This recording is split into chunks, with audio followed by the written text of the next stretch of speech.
Hello everyone, welcome back to Train Man Coughs. I'm sick. I'm Drunken Dan. I've been sick for like a week. Sue me. Alright, sure. Wait, how does that even work? You're in England. Yeah. See, you don't know how the law works. I mean like international with suing you? I don't know if that's a thing I can actually do. Shit. Oh no, just try extradition laws. That's always fucky. Here's a hint how extradition laws. The US is allowed to extradite anyone they want, and no one can extradite a US citizen. Oh, good. Because the United States get real pissy if you call into question the integrity of their people who definitely kill someone. Just saying, she definitely ran over that boy and killed him. Yeah. Yeah, no, it's fucked. You're not going to get an argument out of me with this. I It's don't fucked. think anyone could actually argue that that's not a bit fucky. If you say, Wasn't she like somebody important though? She's the wife of a diplomat, yeah. Okay, well, yeah, but I mean, like, if I did that, they would extradite me without question. Would they, Sabo? Would they? Probably. Alright, first, let's get a ticket to, let's just pick a country. I don't know, Abu Dhabi. And now run over somebody in your car and then leave. No, go to Iran. That'll be fun. In some sense, I'm pretty sure we're not supposed to go there right now. Norman's approval Probably is not. sinking. That's a cool way to get yourself killed. Yeah, you won't even land in Iran these days. Sometimes it takes a tragedy to Oh, I see what you did there. Yeah, Oh. they themselves. You're not wrong, but oh. I mean, what's the point of living in desperate times if you can't make edgy political jokes? It's true. I mean, we're having this go on, and I'm like, this is a good time, Dan. Let's start watching the Universal Century Gundam again. This is a good time. World's fucked. Well, let's watch the World's Fucked show. They're not going to start dropping colonies on us, are they? I mean, give it time. We got probably not in our lifetime. Not in our you've lifetime. got you've got like Vladimir Putin trying to amend the Russian constitution so he can basically stay in power indefinitely. I mean, it is possible that, there's like the whole attack of the moon bears on our moon base. There could be that going on. I'm just saying, it's I'm not gonna be that person who says, "Man, everything's worse now," because, I mean, I guess every one thing I should point out is like every generation feels like they're living in the end times. I mean, I guess we're not technically at war. Except, oh wait, then again. I was gonna say not the boomers, but then I was gonna say, wait, no, they were in the Cold War and I thought they were gonna be nuked every morning. Yeah. Also, I mean, don't forget there was that time when people thought like barcodes were like the mark of the devil, and it was going to bring the end times as well. I think I mentioned on one of these recording sessions about how kind of fucked the general knowledge of what nuclear weapons were like, and the lack and the whole. Yeah, I think we have talked about this. Yeah, I think we did discuss this before. I think actually back in Dragon Ball. Funny enough, of all fucking things, Dragon Balls we talked about the nuclear shit. Like there was, as I said, it was a very disturbing trend of people not understanding about the actual threat they were under. And oh yeah, just go under a table. It's fine. No, just go under a table. It's fine. So it's one of those things, where everyone sort of. I mean, it's obviously easier because when you're looking at things with the benefit of history, it's like, well, it's not happening to me, and I already know how it turned out. Versus looking at things as they're happening now, and there's always the uncertainty. I mean, the reality is that unlikely anything's gonna, as bad as Trump's presidency will be, has been. And I feel that's kind of an objective statement at this point, because his is a presidency. Yeah, it's terrible. Well, his is a presidency that has been marred in basically nothing but controversy and failure, and impeachment. Yeah. And that's not even getting into actually sort of the political side of it. And I know people like to do the old classic, it's just a witch hunt out to get him, but I mean, it's not. No. It's not. I mean, like, hell, you can even go, because I paid attention to politics back when I was a teenager, so you can even go back to Bush era. There wasn't, like, impeachment proceedings going on during his era. Not to say that he was good, because he was not. Well, Bush made mistakes, but he never, like, did anything outright illegal that we know of, or at least nothing illegal that you could prove. And that's the mark. That's the true mark of a politician, not whether or not you actually do things or not. Can people prove you did them? Right, where, like, Trump, it's like, Trump can't keep a secret. What's sad, someone actually pointed this out, is that one of the sad things of why we know we haven't made a contact with intelligent life is because if we did, Trump would never shut the fuck up about it. Plus, it's also... Someone pointed it out, and it made me fucking depressed. There's something I always found rather interesting, and funnily enough, it actually comes about from an X-Files episode called War of the Corophages, which hypothesizes that contact of alien life will not come in the form of little green men in flying saucers, and funny light shows, like, you know, all those other things, but it will actually be as unmanned probes and drones. Probably, yeah. I mean, it makes sense because you think it's a way to mitigate the sort of vast distances required to travel. I mean, it's literally what we do.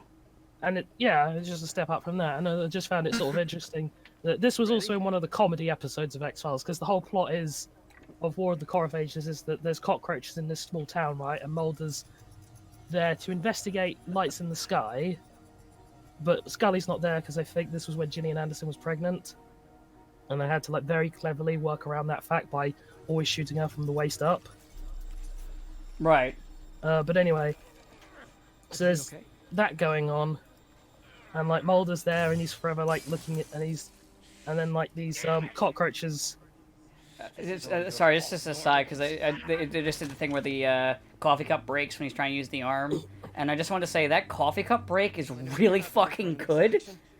Like, I know it sounds like a dumb thing to focus on, but that break is fucking realistic as fuck. Is it build an actual real life nemesis so you can scan it for your engine good though? Just think right now, kids. That's walking around somewhere. I'd like waiting. to think that they went the whole extra. I'd like to think Capcom went the extra mile and did actually genetically engineer it. If you look somewhere, you can find him. If you look somewhere, you can find him out in the street somewhere with a boombox on his head, just going stars. But yeah, in other news, I've been.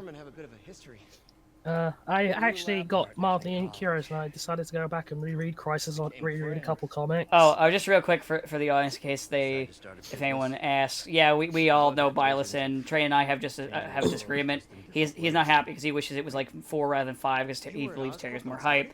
I'm happy with Byleth, and it's just that. Just so we get that out of the way. Okay, now back to the Crisis. Yeah, I decided to reread Crisis on Infinite Earths. And it feels kind of weird to say, but man, that is a fucking filler-filled story.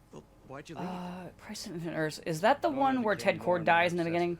Yeah, not in the beginning. He lasts quite a while. Actually, I'm not even sure if he properly dies. No, there's one of them that's. Earths is the one with antimatter. Oh, wait, I'm thinking of the Superboy Prime one where. Oh, you're thinking of Infinite Crisis. Yeah, I'm thinking of Infinite Crisis. I always get the crises mixed up. So many crises. I mean, yeah, they So yeah, I decided to go and read Crisis on Infinite Earths because it's just out of that sort of sense of curiosity, right? Like, it's probably one of the most the first like big comic book crossover events, if not the first. And it was like the first big retcon reboot thing, because by this time it's in the series there were basically 2 continuities going on with DC. Well, you had Earth 1, which was the quote-unquote at the time modern take on the superheroes, and then Earth 2, which was meant to be the Golden Age stuff. So, like, Earth 2 Superman is middle-aged and has grey hair. And, like, and then, like, so yeah, they start doing the Crisis on Infinite Earths, which, to give a brief sum up, is where they reveal the Monitor, who's a embodiment of all the positive matter in the universe, or multiverse, and the Anti-Monitor, who's his literal opposite. So being made from the antimatter universe. About how Anti-Monitor's just trying to destroy all the multiverse, turn it into one singular antimatter universe. And the Monitor has to recruit heroes from across multiple worlds or universes to band together to fight him, or fight the Anti-Monitor. And it's overall like a good story still. Like, it definitely is one of those sort of crossover events that actually holds up. which is very rare to say about crossover events. But it's definitely the highlights are like the death of Barry Allen, which I sort of said before. I don't like Barry, but it is probably one of the best send-offs to a send-offs to a character. Because it's like because I'm guessing you know how he dies in Crisis. Yeah. Antimatter cannon, so he like runs around it and he like disintegrates as he runs, but he keeps going. Yeah, they copied this. Was it the Young Justice actually did that to kill off? I think it was Kid Flash. Yeah. Because they did a similar thing where him and the other Flashes were running to stop something, and basically it deletes himself like that. Yeah, it's not quite as gruesome as what happens to Barry though, where he like actually sort of properly just sort of disintegrates. It did that in the TV version too. Oh, it doesn't. I thought what happened. I thought what happened was that 90s Flash. I was gonna say I thought what happened was that Jay just like temporarily transforms into his like 90s Flash form. No, that is 90s Flash. Oh, I thought it was Jay in their universe who's played by actual Barry, who's played by the guy who played Flash in the 90s. No, that's the actual same character. Oh, so it's meant to be 90s Flash. Gotcha. Yeah, and then he's like, you know what? He says, well, because the whole thing is like Barry Allen is going to die in Crisis, and he's like, well, since I'm technically Barry Allen, how about I die in your place because his Earth had already been destroyed. I mean, I'll be honest. Like having read Crisis, and he runs and deletes the canon, and then like there's this flashback to the '90s series and whatever his love interest was from that show, which was not Iris, that British lady who I saw in a bunch of '90s shows like X Files. We still on for dinner? But like, I don't know. And she was also in the Flash TV show, but you kind of made my opinion on Flash TV show quite well known. I liked it at first, and unlike Arrow, it didn't take quite as long to get as obnoxiously bad. It just sort of, it had a great first season, and then it just like.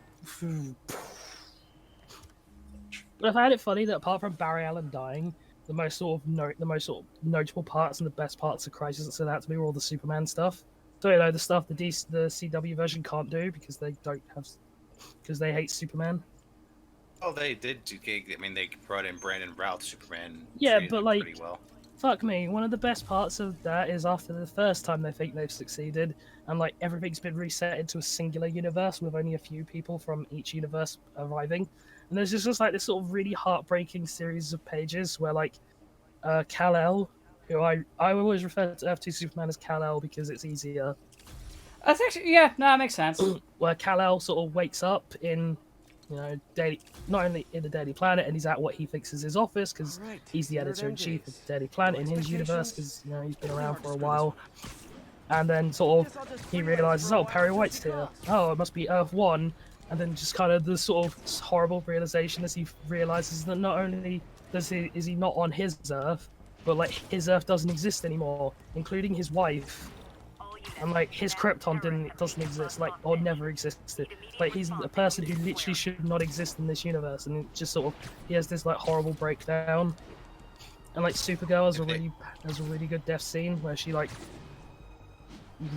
she just rails on the Anti-Monitor. Like she knows she can't win, but she's doing. Oh, is that where that cover comes from? The dead Supergirl. Yeah.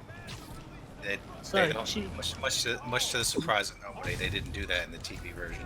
Yeah, so she just rails on Anti-Monitor to give Superman a chance to escape because Anti-Monitor's like incredibly powerful at this point, and Superman can't beat him.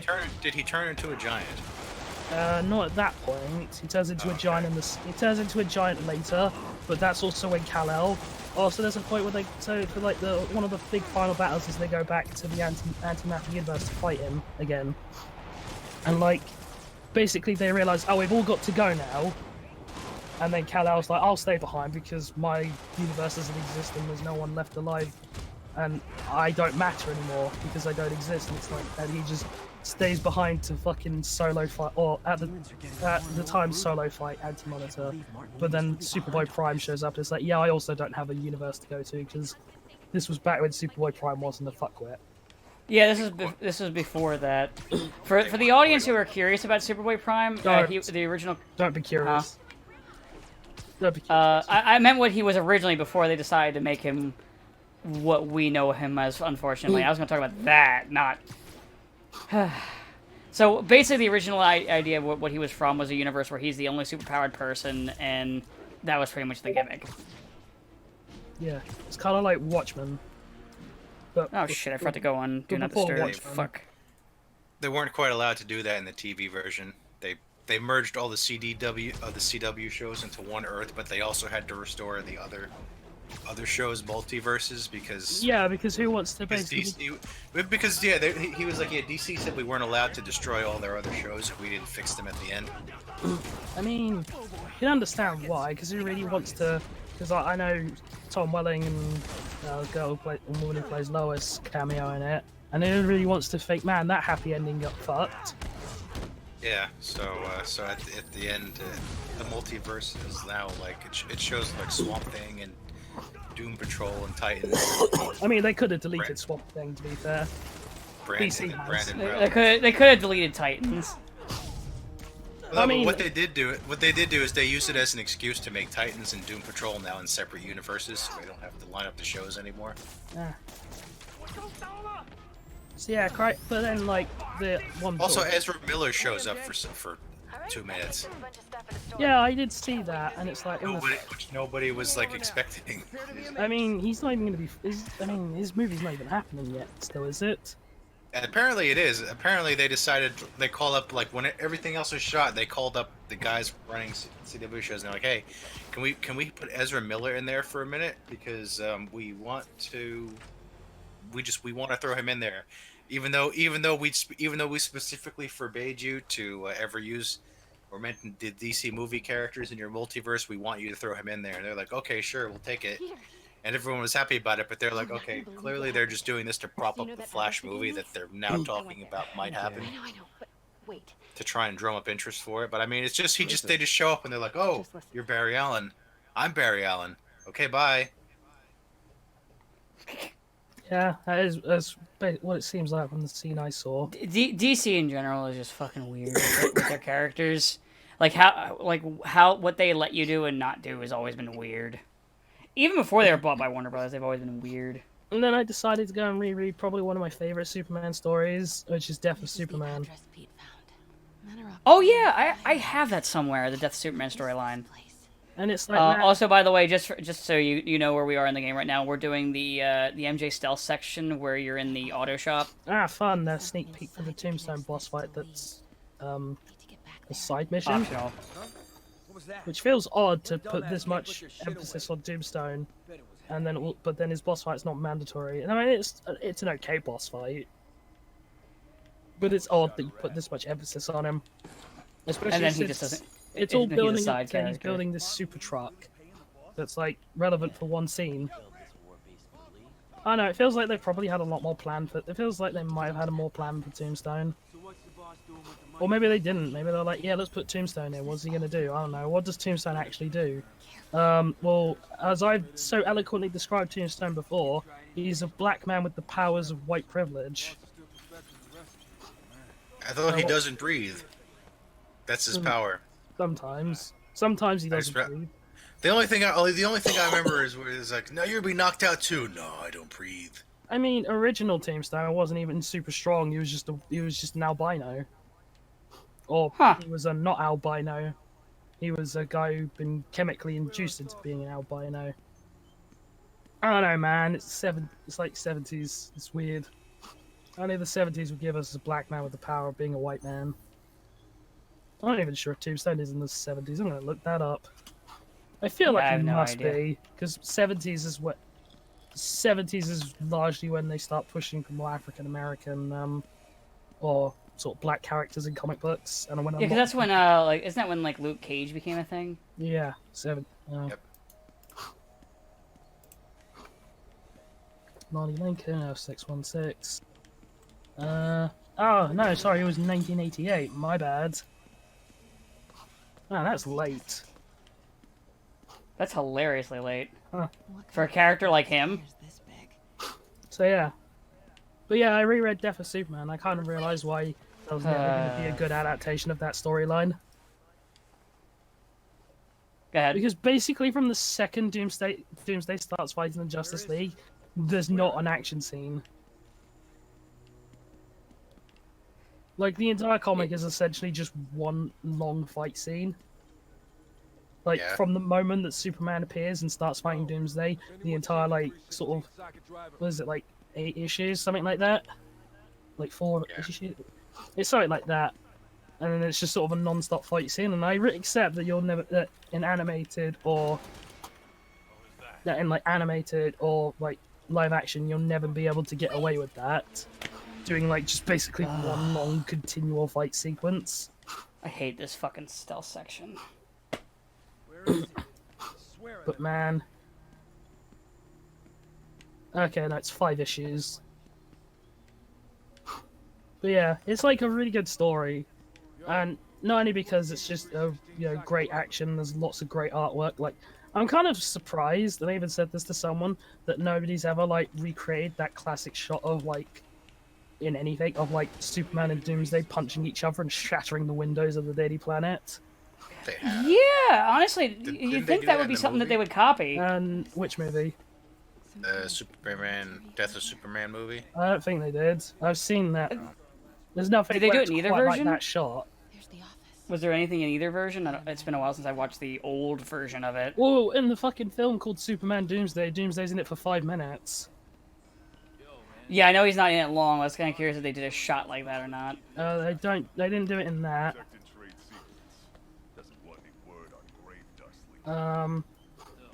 They don't remember them. I've seen clips of the 2018 version, but like my main problem with that is it's just I don't fucking like that interpretation of those characters, because it's the same continuity as Justice League War, which, if you've never seen, has Batman and Green Lantern meet up, and they're like, hey, you know what? There's all this weird alien shit. Let's go talk to the resident alien of the planet. And then they go see Superman. It just leads to them all having a big fight for no real reason.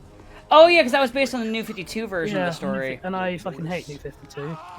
Yeah, it's okay. Didn't they basically retcon that out of existence like a couple years ago? So, Again? yeah, but Bendis though. Oh, of course, Bendis. But then they fucking ruined it again because they were like, "Hey, Bendis, you don't fucking piss people off. Here, have one of our premier flagship characters." I'll be fair. He's been doing good with Superman so far. Huh? I'll be fair. The Superman stuff's been good so far. Even the part where he's like aging up John Kent so he can fight Connor Kent. Yeah, that one I don't Like, know. that's pretty fucking dumb. And also he turned Lois into someone who's so hungry for a story, she's actually planning to out her own husband as Superman just to get the scoop on a story. That's fucking bullshit. That's not Lois Lane. Well, it's No. Bendis, where like everyone is a jackass. So it's like, so you just turn Lois, who I think is probably one of the better like supporting characters in comic book history, and she's been fairly consistently written well across most. Yeah, actually, adaptations. I was gonna say like the weakest adaptation of her is probably the Man of Steel one.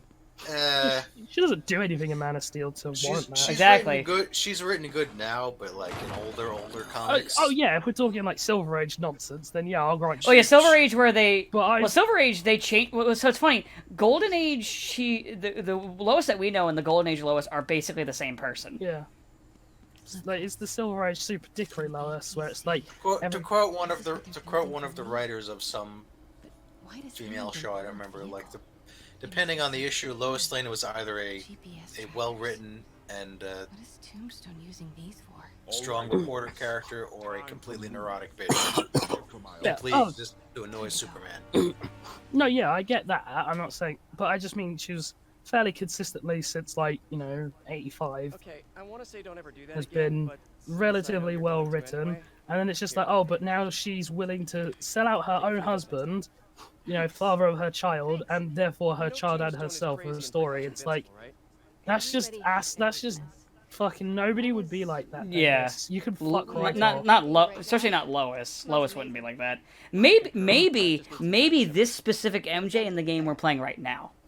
She might, but You're never gonna let me Lois, live that one but down, like are you? no version of Lois I could Great think of would dumpling do it. catastrophe. I'm pretty sure No. like They evacuated the entire building. No, in so, January. and I think it's a shame because I definitely think like Lois and Clark's relationship is really strong. Yeah. I always think it's strongest when it's like So, yeah, Lois is clearly Let's talk like about what you in found love in with the Superman office. because, well, who would it be? but like it's best when she starts to develop feelings for Clark before. But why? But Superman's boring. He's not though. I mean, he can be, but He's boring. me and a friend were talking about it, and we both came to the conclusion. I'm making fun. You know this. No, I'm a yeah. fan of Superman. Yeah, yeah.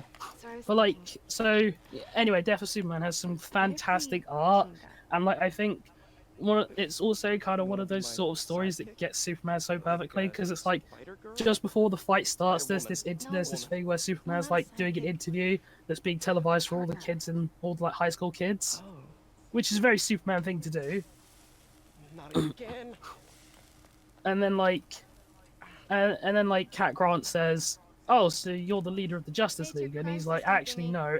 There is no leader of the Justice League. We're all equal members, and everyone gets a say, and nothing is acted on without a sounds vote." familiar. So like, he does not take credit. He's not. CFO. No, yeah, he's the leader because he's the strongest and the bravest. You don't think this has anything to do with Lee? He's still humble. He's still like, no, everyone It's is equal. Superman. Sorry to cook it. Yeah, and then one of the other greatest strengths of that comic is that, like, after a certain point, Clark realizes, like, shit, it's not only is he tanking everything I'm throwing at him, it actually is physically painful to even punch What do you him. want me to, And, like, you feel him struggling, and, like, everyone else is like, well, Superman can't do it. And there's this, like, really great scene where Jonathan and Martha Kent are watching the fight on television, and then Martha's like, why is everyone taking joy in our son being viciously beat to death by this monster? And Jonathan's like, well, because he's Superman, they think he's invincible. Like, they haven't processed the fact that, no, he can die. And then, yeah, the whole final sort of panels where you have, like, the shot of them punching each other in the glass splinters, and you have, like, and you have, like, just this exhaustion of the two as they keep fighting until they kill each other. Well, kill, in quotations, each other. If Lee's after him, it's gotta be related to It was honestly probably of like when it comes to like superhero Let me know the second deaths, you quote find quote. something. I think Lee It was might be probably planning one of the something even best worse than City ones. Hall. Yeah. It was never gonna stick, like especially looking back on it. Even looking back on it, it's like yeah, even then it would Well, never. the real have problem with stuck Death as of Superman. Superman in that sense is that it got overhyped, and not necessarily because of DC, but because like people in the public eye who didn't know about comic books were like, "Oh my god, they're gonna kill Superman!" Like, so it became like a big media sensation at the time. Yeah, see, I remember like news coverage for it, and I think the reason I have the whole set is because my dad bought it because it was such a big thing. I gotta find them somewhere because I remember reading them back when I was really young, like on like long road trips. And I remember one thing I was confused about as a kid. I know it now was you know how Supergirl was different at this time. Yeah, because it's So Matrix. she's like Cat does enjoy yeah, she's like a playing weird shape-shifting alien. And she's I remember that shacking up confused me with- when I was a kid. And she's shacking up with Lex Luthor's son, who's actually Lex Luthor in disguise. Comic books are weird. Yeah, remember that plot line when Lex Luthor pretended to be his son, also called Lex Luthor? But he was a good guy, in quotations. Quote, quote. Yeah, that happened. So yeah. Yeah, Superman is a great storyline, and Crisis is a good story. Crisis is a very good storyline, but it is sandwiched between a lot of what I would actually just call like anime filler. Which feels odd to say, but that is basically what it is. So, but yeah. I didn't actually realize how you could make the Injustice plot work. Oh. What you have to do is you have to move Superman into the equation. Either kill him or have him phantom zoned or just gone. But then you have it so the Justice League still have to fight like Superman level threats after the fact.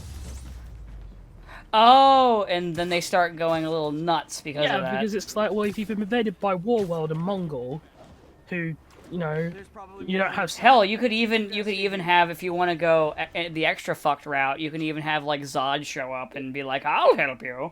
I'm just saying and I think that it works better in that way because it presents it forces the DC characters to be in a position that's a bit more believable for them to get into, because it's like, well, yeah, I can totally. I mean, I always think Batman's a bit. And Batman's authoritarian. He's very And I think authoritarian. if Batman is then under the threat where it's like, oh, we don't have our easy out to these problems, and like, yeah, shit like War-World is still He's more likely to do something crazy. evil Kryptonians, like, what the fuck would they do if Doomsday showed up? Like, I just think that you could have made, and then you could have made the entire like sort of plot be about like these really sort of jaded and cynical superheroes who like. And also, like Batman, so like with him being, like I say, being authoritative, you could even play out the fact that he doesn't kill people and make it interesting.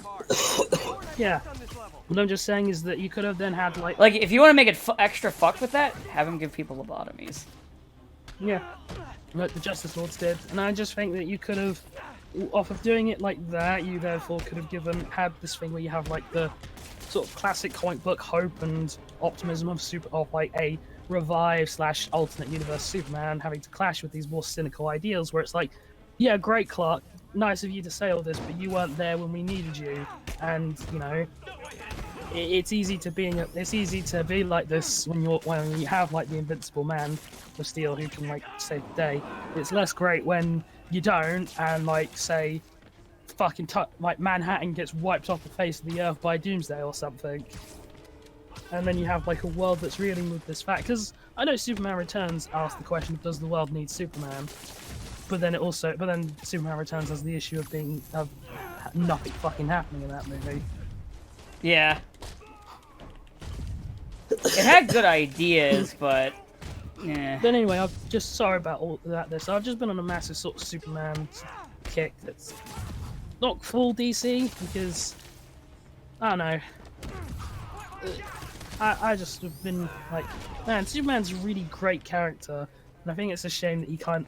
It feels weird, even though he's like technically one of the most popular characters, that he's so massively underrated. He's not understood. Well, it's more like, so what it is people like, so people the people that like him just like him, and they're just kind of like, yeah, Superman's cool, and they're kind of quiet about it. It's that the people that don't like him are obscenely loud. Yeah.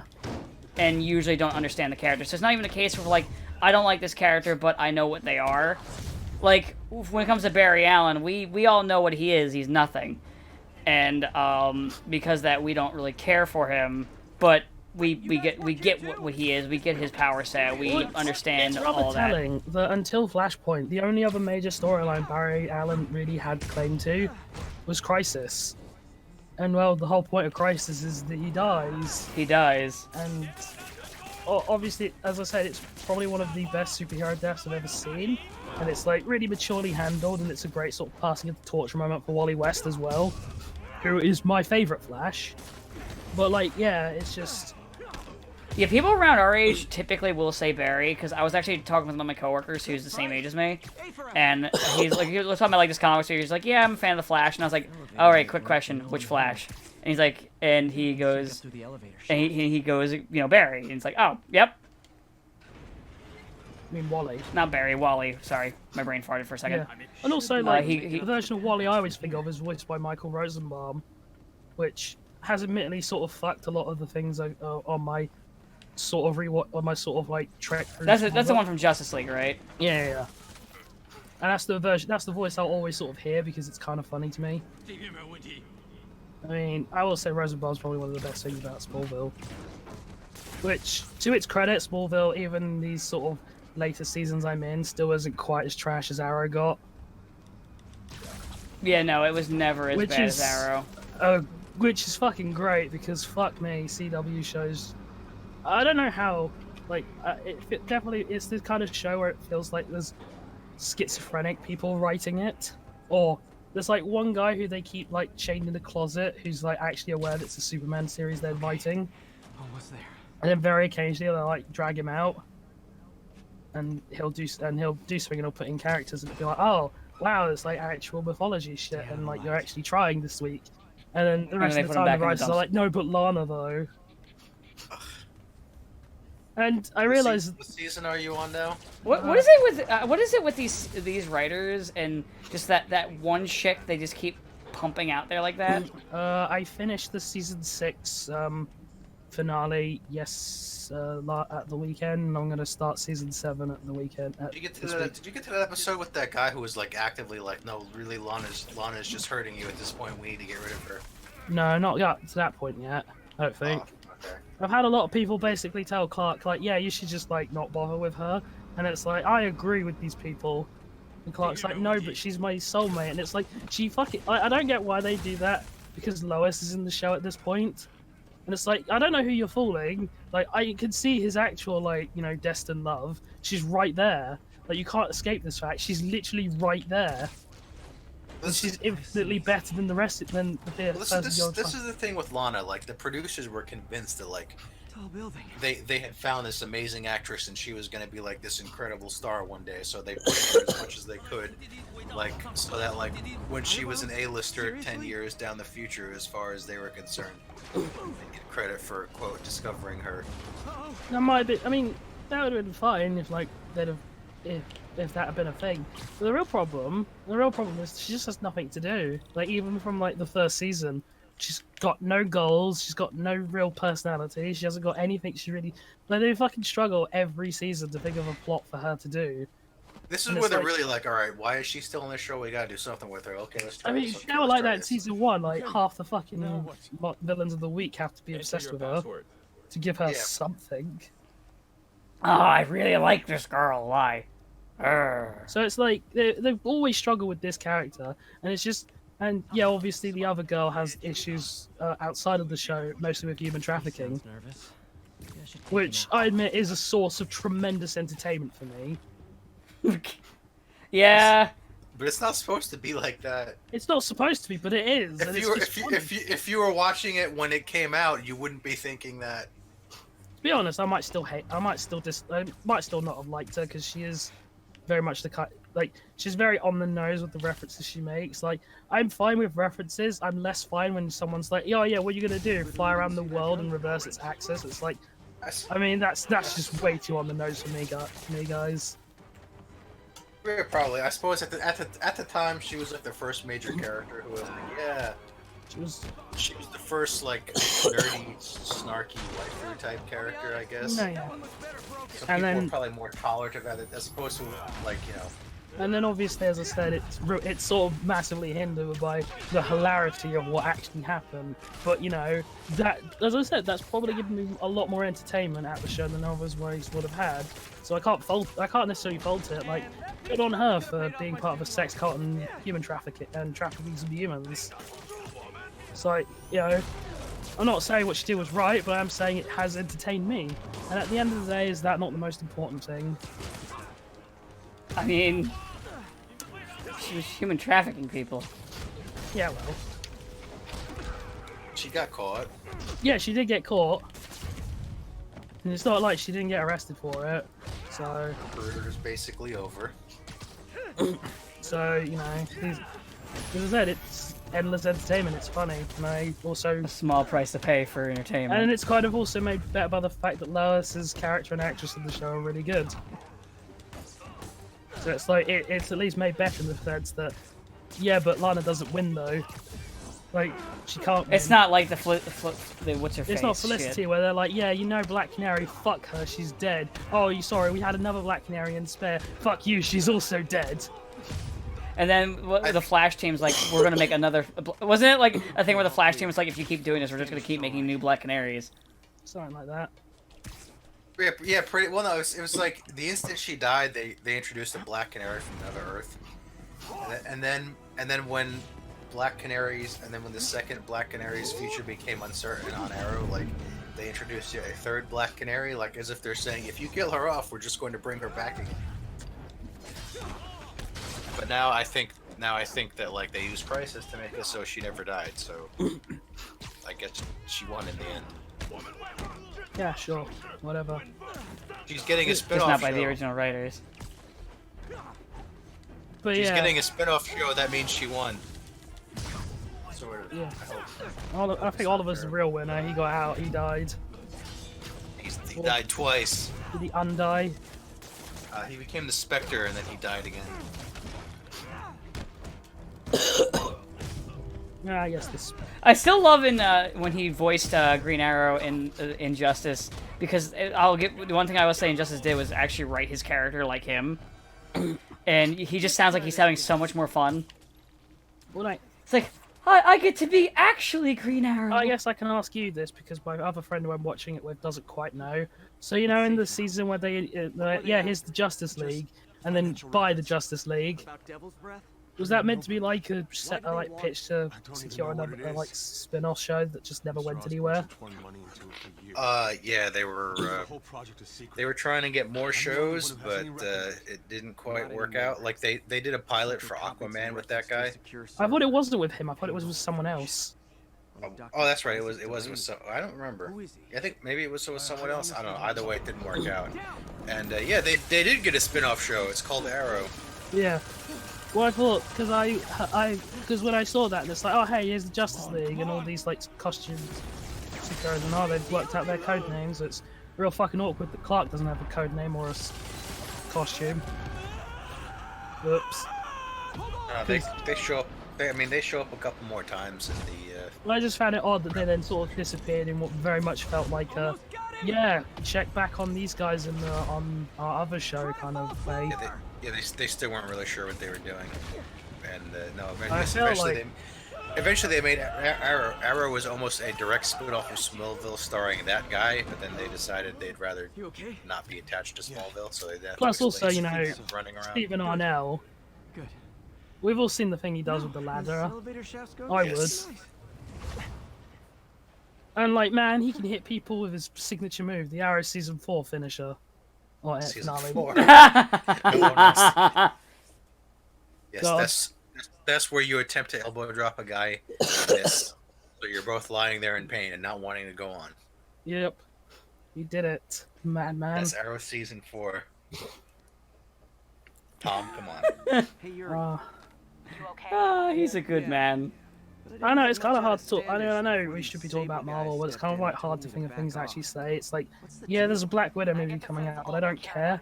And it's, like nobody cares. Hey, That's the only thing I have, honestly, it's like I don't care. It's not Taskmaster. It's not actually Taskmaster. It's a shit version. It's a really shittily looking version of Taskmaster.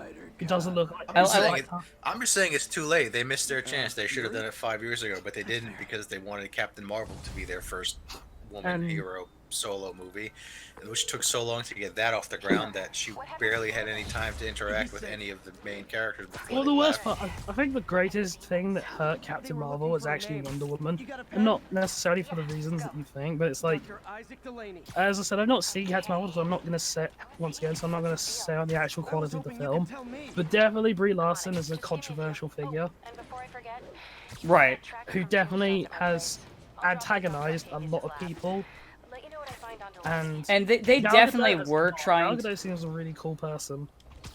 Yeah, and the other thing too with her is that she definitely, with the character, at least the way they were pitching the character, they definitely wanted her to be their next face after Tony Stark. Yeah. Because they were like pushing her like, you know, people make the jokes about like wrestlers who get pushed that people don't care about. It was basically like that kind of push for her, where they were really. I mean, Captain Marvel was fairly popular. She got less popular, actually, with the movie, funny enough, because also people started really digging into the character's history and being like, wow, she's awful. What? Jeez. That's the other but, I just don't like Carol Danvers. I think the best thing that Carol Danvers ever did was get her powers absorbed by Rogue. I mean, I don't disagree with you. But I do still like being able to do the joke, and that's not even really not true. That isn't really untrue. The one with Carol Danvers and Kamala Khan carries the tradition of Miss Marvel being more popular than Captain Marvel. Yeah. Well. So, but yeah, they tried way too hard to push her, like instead of because Whedon is I'm realizing that I think Joss Whedon had better potential than most people give him credit for. And like he mostly got screwed in Age of Ultron because of the stuff that one jackass was like insisting on putting on, who was immediately cut because like he wanted to phase Carol in naturally as like a minor character in Avengers 1, who would have a bigger thing in Avengers 2, and then eventually become Captain Marvel and be phased into the other movies. And Marvel was like, no, we have to hire a big star, give her her own solo movie first, and make her the new face What's of really the stupid franchise. about this, what's really stupid about that too, is a lot of the actors who ended up like grabbing like Iron Man and such and making it their own were not like big. They weren't, not to say that they weren't known, but they weren't like big names. RDJ was, but he'd also been like a bit disgraced at that point. Yeah, he was kind of in a low point. His career. I mean, they had like, it was almost impossible to get him on Iron Man because like they were convinced he was going to relapse and be back in jail before they'd even finish shooting the movie. Yeah. So it's. And I mean, you could almost tell right away they regretted casting Brie Larson because like, well, she wouldn't work out the way they wanted her to, and she was like going on rants on social media. If they picked an actress who wasn't as controversial, that movie probably would have been. So the movie sold well, but I mean, like in terms of its impact, would probably been better because people wouldn't have had like the baggage connected to it of like the actress. Well, if you know what I'm saying. I mean, the easy answer is to say that they all is the one. I don't know who, but one side, but definitely they tried to push because, and I think a lot of this was the success of Black Panther for reasons beyond beyond Black Panther itself. Well, I'm not saying people like it because it's a movie with a predominantly black cast, but like the movie's nowhere near as like groundbreaking. Are you kidding? That's exactly why people like it. No, but yeah, that is exactly why people like Black Panther. They were like, yeah, it's our movie now. I mean, it's honestly one of the weaker movies that Marvel put out. It's like the Lion King remake. the majority of the lions are now voiced by actual black people, and that's somehow like a major selling point. It's a shame the voice acting sucks. It's a shame. I don't care. Like when it comes to characters in like animation shit, I really don't care what the actor's appearance or ethnicity is behind the character. Yeah, I really don't. Like... I don't even care if the gender's different. Yeah, what I care about is if they commit vehicular manslaughter. Oh? Yeah. I mean, this is admittedly about the original, but you know, Matthew Broderick. Yeah, he ran someone over in his car. Is that before or after Lion King? After. Oh, okay. I mean, I'm not saying is that they should have thought about that. That one day in the future, this cunt might, you know. Right. There's no way. I get what you're doing now. I just didn't really know the actor. I mean, you can't. My thing was just. My point was just try to be like, I don't really care, who the actor is, like, who, you know what I mean? I don't care who the actor is if they can voice act it, is what I'm trying to say. Basically. Like, if they can put on a quality performance, I don't care if their appearance, ethnicity, or gender match up with the character. That doesn't matter. And... Because, I mean, for God's sake, Samurai Jack's voiced by a black man. Yeah. And, like, yeah, if people... And I wouldn't want anyone else to voice him than the actor that he got. And you know, like, I didn't particularly care for Black Panther, but I know a lot of people did. So, you know, good for them if they can enjoy... I wouldn't say it's, like, the worst movie, but it's, like, for the MCU stuff, I do think it's one of the weaker ones. It's okay, just people like it for all the wrong reasons. I think, yeah, like, there's issues with it, there's things I don't like, and I think it's... Hilarious enough, it feels like a massive step down in terms of T'Challa's actual importance in the film than Civil War did. Like, he feels more important in Civil War than he does in his own movie. It's kind of weird. And also, everyone really weren't they really making like that one chick feel more important than him? I can't remember his tech girl, but like they also the one that everyone has a boner for. Yeah, but like and I just think she's kind of I mean, she's basically like Felicity on Arrow, which is not a good comparison to draw. No. It's even more jarring because she's like Felicity on Arrow in a society where everyone else are stoic, serious warriors that like have very little careness or awareness of American culture, and then there's just her. It was like your typical snarky, I'm gonna make pop culture references to something that's not even my culture. which is weird considering how insular they are. But you know, I guess they have the internet. Yeah, because they're literally xenophobic. I mean, they explain that like she watches that and like she's a fan of other culture. It's just okay, but why? Why beyond to have that character type of I'm going to make geek pop culture references over your radio while you're doing your hero thing, because Yeah. you gotta have characters to do that. I will say the one thing I actually do dislike about Black Panther, and I know everyone will disagree on this, is I really don't like Killmonger.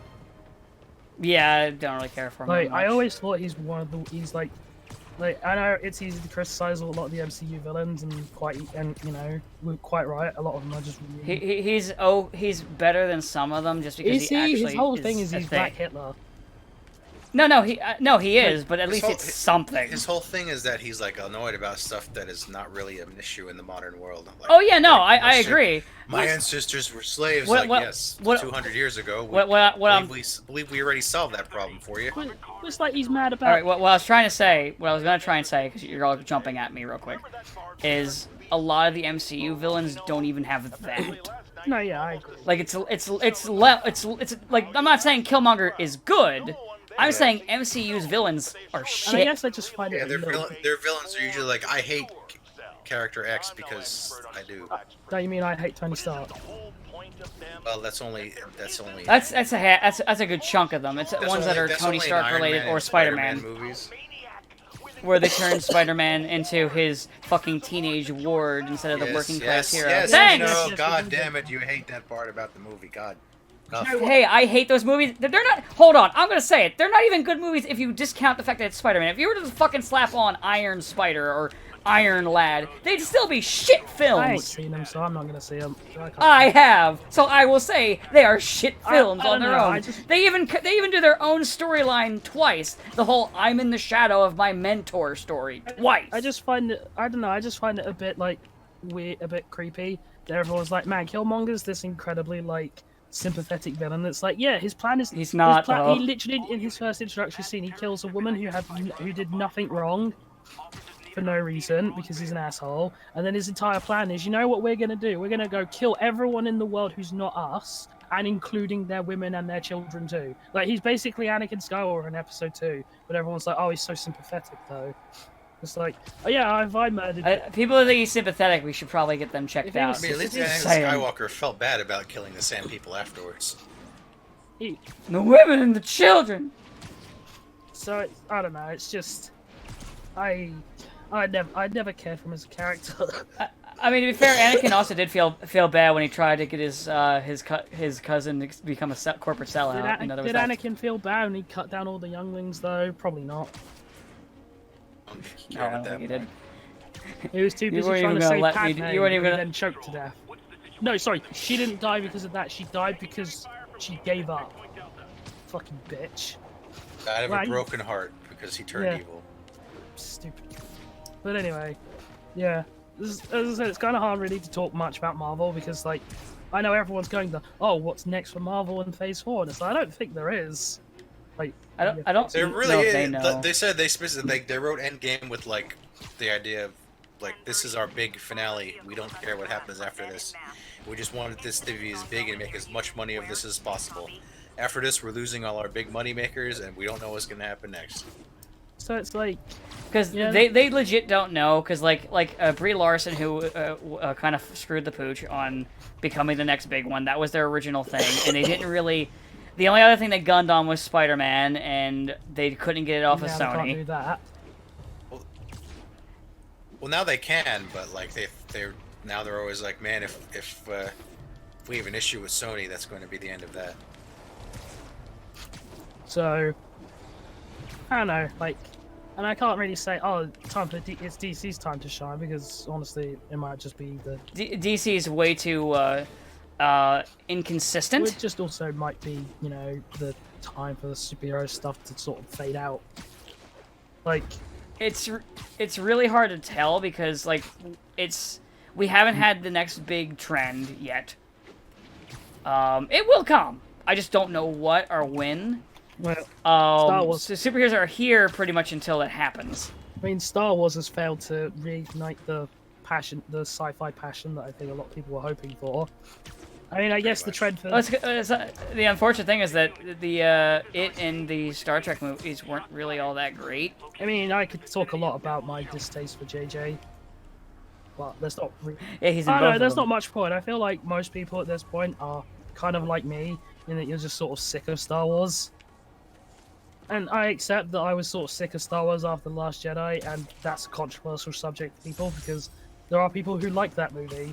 I don't get it, like, but hey, if you can actually Which movie? The Last Jedi. Oh, No, yeah. I was never like, I was always iffy on Force Awakens, I mean, there's some people that like Last Jedi, or some people that like Rise of Skywalker. and So My friend it's, likes all of them, and his logic is just like, I mean, they entertain me. I'm not trying to follow this like a religion or anything, or take it seriously. It's lightsabers and space fighters shooting each other. That's all I really cared about. fair play to him. yeah, that's fair. I like if that's all you're going for, sure. Like the story just wasn't really good in those movies. But if you're just going for that, the action scenes are like, good. Yeah, and it's like, I mean, he's like the writing wasn't exactly amazing in the original trilogy. The one thing that Trayman, I remember you pointed out, I don't know if it was in recording or not, was the fact that they moved away from space battles. Oh yeah. The big spaceship They battles. cut out the start. They cut out the actual wars in the stars stuff, which I'm not gonna say that's like the direct reason why that went to shit. I mean, to be fair, like, what was it? Empire Strikes Back. I don't think they had a space battle. Well, in no, that but one. they have a prolonged chase through space with the Falcon and the Tie Fighters. And they had the Oh yeah, and they also yeah, have they the did. battle on Hoth, Forget which about that shit. it's sort not of- technically a space battle, but I but mean, it's the same sort. Because I think what those scenes do beyond just sort of obviously giving characters who have no involvement in like the Jedi shit things to do, it also just gives like an actual sense of scale to these conflicts. And it reminds you, oh yeah, the Empire are actually really fucking scary. Because it's like, man, who didn't feel bad when Porkins died? I mean, the answer is nobody, because who gives a fuck about Porkins? And I know Rogue One has Porkins like cared about has a Porkins. pretty lengthy space scene, but like, oh no, Rogue One's really ghoulish because it does that thing where they just bring back footage of all the dead actors. Which is unfortunately now going to be more and more of a trend in Hollywood, I feel. No one's I ever. don't know. They seem to be like, no, that might be something we shouldn't do. No one's ever I mean- really gotten Dan. Yeah, I mean, I know some people like want to go all in on that, but like, not everyone is comfortable with that. Well, here's the problem, right? Is it all works on the basis that a lot of these people didn't explicitly say at the time, but yeah, you can't use my like this further on. Like, you can't digitally resurrect me as a, in this like, As a ghoul. yeah, which, as I said, with the whole like James Dean, like a film starring James Dean in like 2020 or whenever it's coming out, and it's like, yeah, but to be fair, James Dean died in like the 50s. Like, he had literally no way of knowing that this would be something that would be theoretically possible. Also, he died young. So, like, yeah, he had no way of knowing that this would be not only a thing that could happen, but would happen. So it just sort of... Yeah. Oh, sorry. Sorry. So, yeah, there's no way he could have explicitly said in his, will, you also don't, like, in 50 years, resurrect me as a ghost in a film. Yeah, that, like, if you, like, a lot of people who died back then, if you showed them shit you can do now with tech, they'd be like, what the fuck is this witchcraft? Yeah. It's like all the musical rights that are now a problem because they're like, what? We're only gonna show this a couple of times in theaters and that's it. Home video, DVD? No, nobody's gonna do that. Nobody Yeah, will, they nobody just will be weren't a able thing to just back then. casually watch an entire series from a It's device they it's can kind of funny when download you in their think home. about it. It's kind of funny, even like VHSs, when you think about it, it's kind of such a crazy thing where back in the day, that was just not a thing where you could just watch a movie at home. It's kind of nuts when you think about how, like, technology has advanced and, like, what things that are, like, commonplace now that just were not a thing.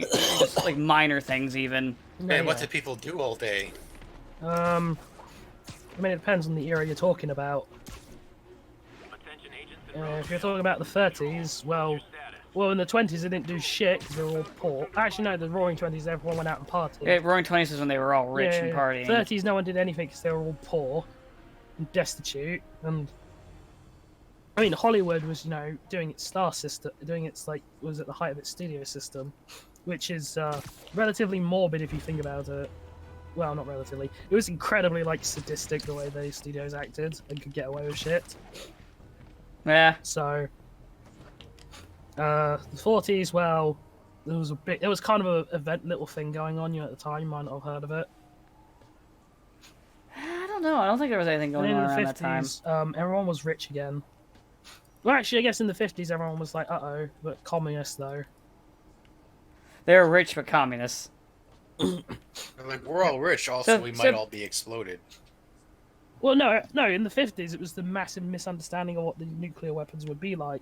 Yeah, which you're talking about, like, the beginning of this recording. Okay. Which we're actually going to be ending this real soon. Yeah. And then because we're like an hour in. And in the 60s, everyone was just on drugs, so it wouldn't matter. It's true. And then if my 60s film history... were fun, but now I'm paying for them. And then if my film history is right, in the 70s, everyone was black. Even Dracula was black. It was weird. In the 70s, oh god, Blackula! I can't believe we're referencing Blackula. They had no gas in their cars to go anywhere. And in the 80s, well, all everyone did in the 80s was just sit and watch cartoons and go, man, I can't wait in 20 years' time to ruin this.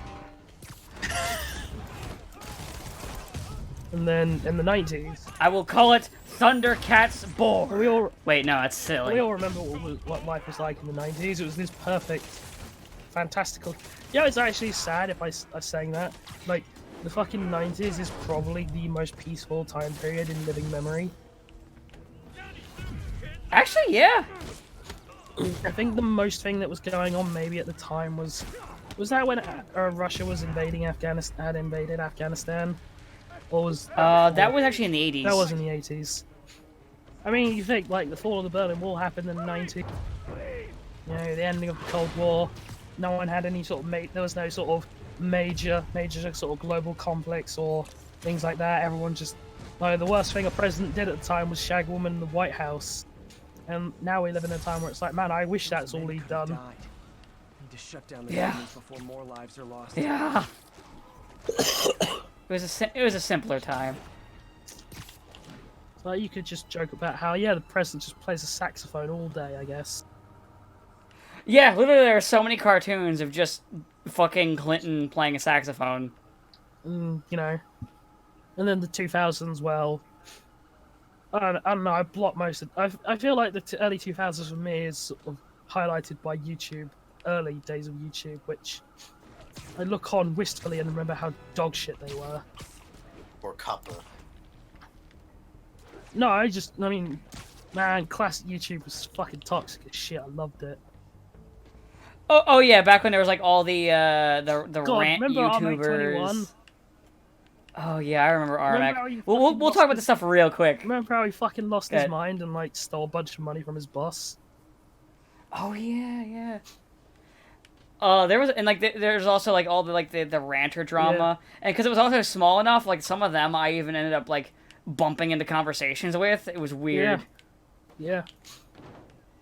Like it was the YouTube back in the day was small enough to where like I fucking had like a Skype call with Proton John at one point.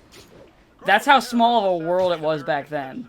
It was the best of times. We're like if I tried contacting him now, like that just wouldn't happen. You could probably get in contact with Pro Jared though. Oof, I don't want to. I mean, it might be worth it. It might be funny for a laugh. Hey, how's the wife? Oh right, yeah. Yeah, I get to talk with him, and then I just wait. But like, what I do, no, what you do is you like talk to him, you like set up a relationship, you bide your time, and then just like a few months in, you go, "How's the wife?" Yeah. Real wine and dine him. Now what you do is you like fucking hit on him. You start a relationship, you know, match on Tinder, all that shit. Then like you're on your big date, you know, and then you're like, by the way, how's the wife? Those kind of people are out of their minds. They'll do anything. The perfect crime. We're terrible people. No, People, but then again, no, at least we're not Jared him. is a terrible person. That's what I said. At least we're not him, though. I think we're relatively good people because we say these things, but all we ever do is be critical of people who do douchebaggy things. Alright, I took the controversial stance of saying that the guy who wanted to murder children was an asshole. And I know, you know weird. what? I'm not sorry. Like, the most we do is, like, say this guy's being an asshole and then just bitch about fictional writing. It's mostly all we do. And, like, occasional, like, really fucked up jokes. You're welcome, YouTube. The biggest controversy our group has is Train Man and I disagree on X. Yeah. And we yell at each other for, like, a second, and then it ends. Anyway, guys, that'll do it for Speeder Man. I hope you enjoyed it, and join us next time. Have a good day.